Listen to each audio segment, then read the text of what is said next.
নমস্কার। সনাতন ধর্মকথা চ্যানেলে আপনাদের সবাইকে স্বাগত। আজ রামায়ণের অযোধ্যাকাণ্ডের 10ম পর্ব শুরু করব।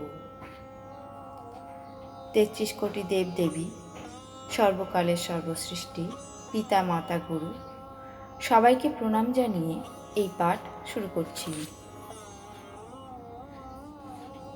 রাম সীতাকে বনবাসে না যাওয়ার জন্য বোঝাতে লাগলেন, কিন্তু সীতা সব শুনে বললেন, হে প্রাণনাথ,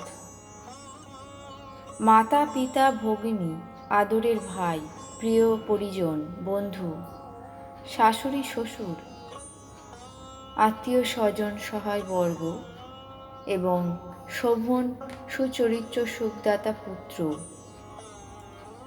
যাবতীয় স্নেহ এবং সম্বন্ধ সবই পতিহীনা স্ত্রীর কাছে সূর্যের থেকেও বেশি দহনকারী।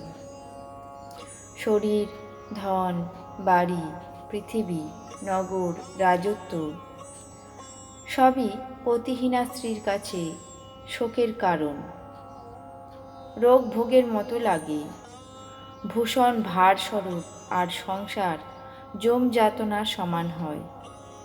আপনি ছাড়া আমার কাছে পৃথিবীতে কোথাও কিছু সুখদায়ী নয়। প্রাণহীন দেহ, জলশূন্য নদী যেমন, পুরুষ ছাড়া নারীও তেমন। আপনার শ্রীমুখ দর্শন করেই আমার সমস্ত সুখ প্রাপ্তি হবে। আপনার সাথে পাখি এবং বনের পশুরাই আমার কুটুম্ব হবে। বনই আমার কাছে নগর হবে, গাছের ছালি হবে নির্মল বস্ত্র, আর পর্ণকুটির হবে স্বর্গ সমান সুখের মূল। উদার হৃদয় বনদেবী আর বন দেবতা হবেন আমার শাশুড়ি শ্বশুর। তারাই আমাকে রক্ষা করবেন। প্রভুর সাথে কুশ এবং পাতার বিছানা মদনের মনোহর তোষকের সমান মনে হবে। আপনি বনের অনেক দুঃখ এবং অনেক ভয়, বিষাদ, সন্তাপের কথা বলেছেন, কিন্তু হে কৃপানিধান, এসবই একত্র হয়েও বিরহের দুঃখের অনুমাত্রেরও সমান হবে না। এসব বিবেচনা করে হে বিজ্ঞ শিরোমণি, আপনি আমাকে সঙ্গে নিয়ে চলুন, এখানে রেখে যাবেন না। আমি অধিক কি নিবেদন করব? আপনি করুণাময় এবং সর্ব অন্তর্যামী। যদি আপনার বনবাসকাল শেষ হওয়া পর্যন্ত আপনি আমাকে অযোধ্যায় রাখেন, তবে জেনে রাখুন এই জীবন আর থাকবে না। প্রতি মুহূর্তে আপনার চরণ কমল দর্শন হতে থাকায় আমার পথ চলতে বিন্দুমাত্র ক্লেশ হবে না। আমি সব রকমে আপনার সেবা করব, আপনার পথ চলার কষ্ট দূর করে দেব। আপনার পা ধুয়ে গাছের তলায় বসে অত্যন্ত প্রসন্ন মনে বাতাস করব।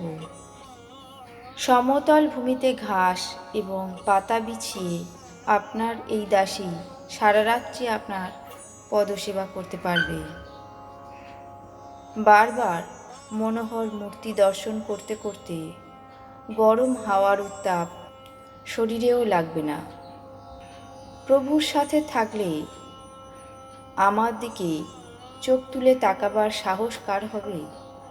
যেমন সিংহের স্ত্রী সিংহিনীর দিকে খরগোশ বা শিয়ালের তাকাবার সাহস হয় না। আমি সুকুমারী আর নাথ নিজে বুঝি বনের উপযুক্ত?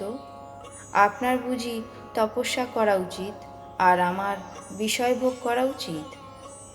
এই রকম কঠোর কথা শুনেও যখন আমার হৃদয় বিদীর্ণ হয়নি, তখন হে প্রভু, মনে হচ্ছে এই পাষাণ প্রাণ আপনার বিরহের ভীষণ দুঃখ সহ্য করবে।